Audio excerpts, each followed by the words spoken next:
करना पड़ा। बशर अल असद के शासन में ईरान और सीरिया में जलवा हुआ करता था, लेकिन अब सब कुछ बदल चुका है। दमिश्क में जुलानी काबिज है। तुर्की अपना इलाका बढ़ाने को लगातार बेकरार है और इजराइल तो सीरिया में घुसकर अपनी मिलिट्री पोस्ट भी बना चुका है। ईरान के विदेश मंत्री को सीरिया में मिली ये हार चुभ रही है, इसलिए ईरानी विदेशी मंत्री अब्बास अरागची ने सीरिया को वो चेतावनी दे दी जो अगर सही हुई तो सीरिया खंड खंड हो जाएगा। पहले से ही खंडहर सीरिया का वो हाल हो सकता है कि वहाँ धूल और धुएं के गुबार को छोड़कर कुछ नहीं बचेगा, यानी विनाशकारी प्रलय। और इसके लिए ईरान ने अपनी गोटियां सेट करनी भी शुरू कर दी हैं।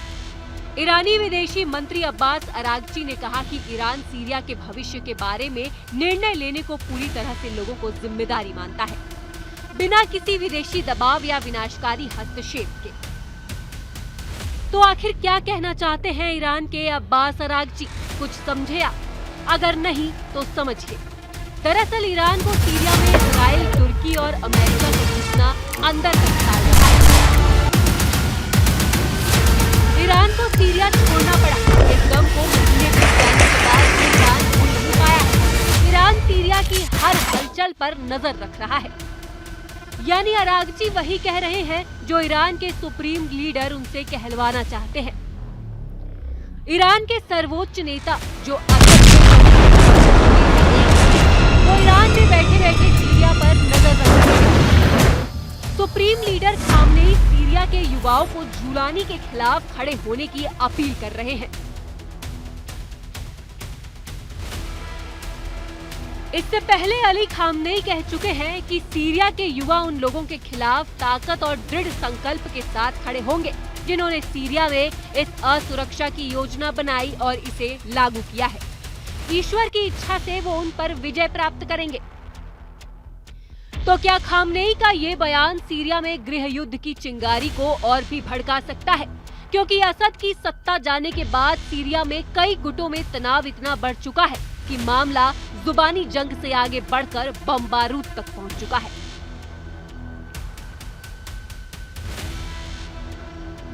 सवाल ये है कि सीरिया में क्या चल रहा है। इसे समझने के लिए आपको सीरिया से आई कुछ तस्वीरों को देखना जरूरी है। सीरिया ऊपर से शांत दिख रहा है, लेकिन सीरिया ज्वालामुखी के ढेर पर बैठा है।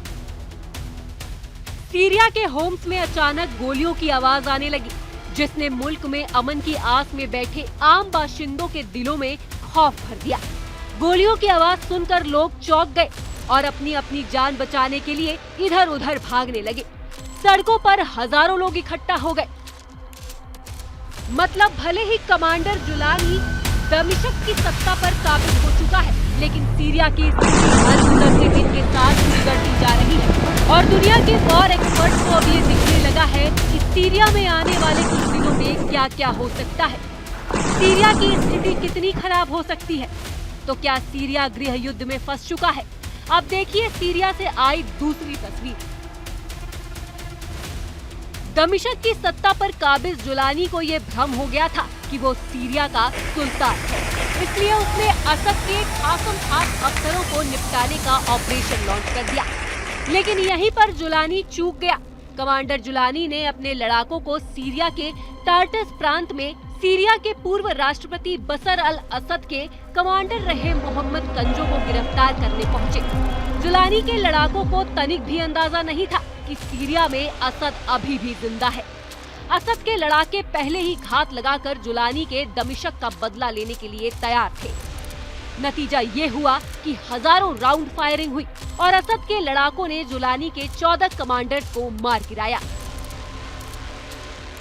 असद का मेजर जनरल मोहम्मद कंजो वो शख्स है जिसकी सीरिया की बदनाम जेल सेदनाया पर हुकूमत चलती थी।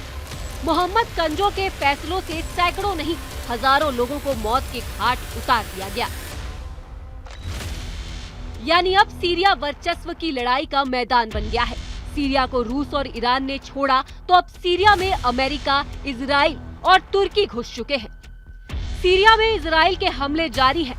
यही नहीं, इजरायली मीडिया रिपोर्टों के मुताबिक आईडीएफ गोलान हाइट्स में कब्जा किए इलाके में सैन्य चौकी भी बना ली है।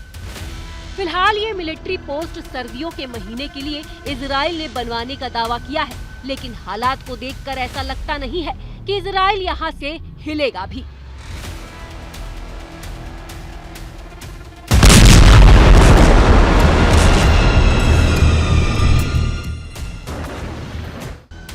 संयुक्त राष्ट्र गोलान हाइट्स को सीरिया के कब्जे वाला इलाका मानता रहा है। हालांकि बफर जोन पर कब्जे के तुरंत बाद इजरायली रक्षा मंत्री इजराइल काट्ज ने सेना को पूरे सर्दियों में रहने के लिए तैयार रहने का आदेश दिया है। दूसरी तरफ आईडीएफ अपने कब्जे वाले इलाके और बफर जोन में अपनी घेराबंदी पूरी तरह कर रहा है, ताकि गोलान के लोगों और इजराइल की जनता की सुरक्षा की जा सके।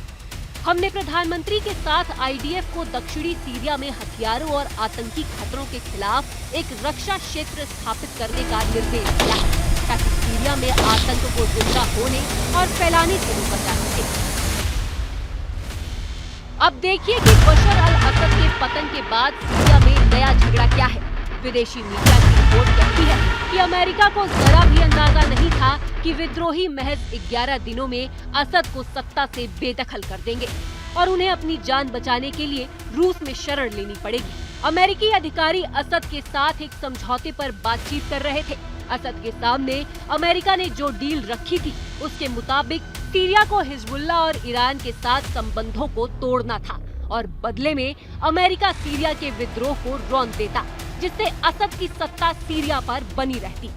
लेकिन ऐसा हो पाता इससे पहले ही जुलानी ने दमिश्क फतेह कर लिया। इस वक्त सीरिया को लेकर अमेरिका और तुर्की आमने सामने है और बड़ी बात यह है कि अमेरिका और तुर्की दोनों ही नेटो गठबंधन के सदस्य देश हैं। इसलिए डैमेज कंट्रोल के लिए एंटनी ब्लिंकन बार-बार तुर्की का दौरा कर रहे हैं।